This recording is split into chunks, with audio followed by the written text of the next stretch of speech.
में सिर्फ 2 ही मूवी बनाए, अच्छी बनाए, ऐसी थी खराब बकवास म्यूजिक हमारे इमोशंस को इनहांस करती है, तो म्यूजिक का सही यूज नहीं हुआ, अदरवाइज ओवरऑल गुड, सब कुछ अच्छा था। अच्छा कहीं ना कहीं बहुत स्लो पेस्ड हो जाती है बीच में, और जैकलिन फर्नांडिस की जगह कोई और एक्ट्रेस होती तो I think it would have been better. Highly disappointing यार, मेरे को अच्छी नहीं लगी पिक्चर। स्टोरी भी बहुत पुअर था, राइटिंग भी बहुत पुअर। अक्षय कुमार को मैं एक एडवाइस दूंगी कि प्लीज़ सर, साल में सिर्फ 2 ही मूवी बनाए, अच्छी बनाए, ऐसी थी खराब बकवास जैकलीन के बारे में, जैकलीन नुसरत क्यों लिया उन्हें, मुझे यही समझ में। अक्षय कुमार अकेली मूवी बना लेते तो भी चल जाता था, उनका रिक्वायर्ड नहीं था वो मूवी में। तो फर्स्ट हाफ कैसा लगा? बोरिंग, स्लो, ऐसे लग रहा था नींद आ रही है मुझे। और सेकंड हाफ भी ओके, लास्ट का क्लाइमैक्स थोड़ा सा वो जो जेल रूम में को जॉली एलएलबी का याद दिलाया। I mean seriously, Akshay Kumar ने स्पेशल 26 दी है, रुस्तम एलिफ जैसी मूवीज़ दी है, and now we see this kind of movies from him. Truly disappointing. And last की क्लाइमैक्स को अगर कुछ 5 आउट ऑफ कितने स्टार्स देना रहेगा तो कितने दोगे? 3 and what about Akshay Kumar acting? उनकी एक्टिंग तो मैं बहुत अच्छी नुसरत है। And Jacqueline? उनकी एक्टिंग इतनी, मतलब मैं बता रही हूँ ना कि हाँ, उन्होंने अपना जो किरदार था वो उतना सही करा। लास्टली 5 आउट ऑफ कितने स्टार्स? 2 स्टार। अभिषेक शर्मा जी की मूवी अच्छी है, कंटेंट भी अच्छा है मूवी का, बट जिस तरह से एग्जीक्यूट किया गया मुझे लगता है और अच्छी हो सकती थी।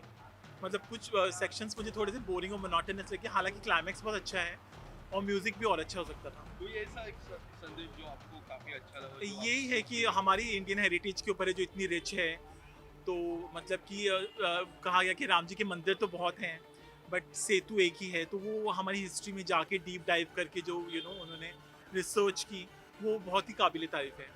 अजय अक्षय कुमार सर के बारे में क्या कहना चाहोगे? अक्षय कुमार का रोल बहुत अच्छा, आर्कियोलॉजिस्ट का एक डिफरेंट उनकी लुक है, नया रोल उन्होंने ट्राई किया, बट जैसे मैंने कहा कि एग्जीक्यूशन और अच्छा हो सकता था, because we should feel it very gripping and engaging.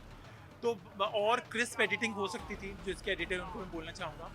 और असीम मिश्रा की सिनेमेटोग्राफी अच्छी है, बट कहीं ना कहीं बहुत स्लो पेस्ड हो जाती है बीच में, और जैकलिन फर्नांडिस की जगह कोई और एक्ट्रेस होती तो I think it would have been better. Perfect casting लगी आपको? नहीं, नुसरत भरूची जी का भी छोटा सा रोल है, अक्षय कुमार ही है जो पर एक ही किरदार, सपोर्टिंग कास्ट भी थोड़ी और स्ट्रांग होनी चाहिए थी। सिनेमैटोग्राफी, सत्यदेव एक एक्टर है, उनका भी अच्छा रोल था। एडिटिंग लेवल अगर एडिटिंग और क्रिस्प हो सकती थी, तो जो इसके एडिटर उनको मैं बोलना चाहूँगा कि और क्रिस्प एडिटिंग हो सकती थी, क्योंकि 2 घंटे में वाइंड अप कर सकते थे वो, बट ठीक है, it's nevertheless one time watch है।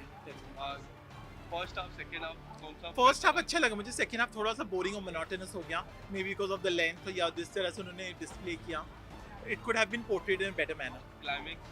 क्लाइमैक्स अच्छा लगा, क्लाइमैक्स के डायलॉग्स बहुत पावरफुल हैं।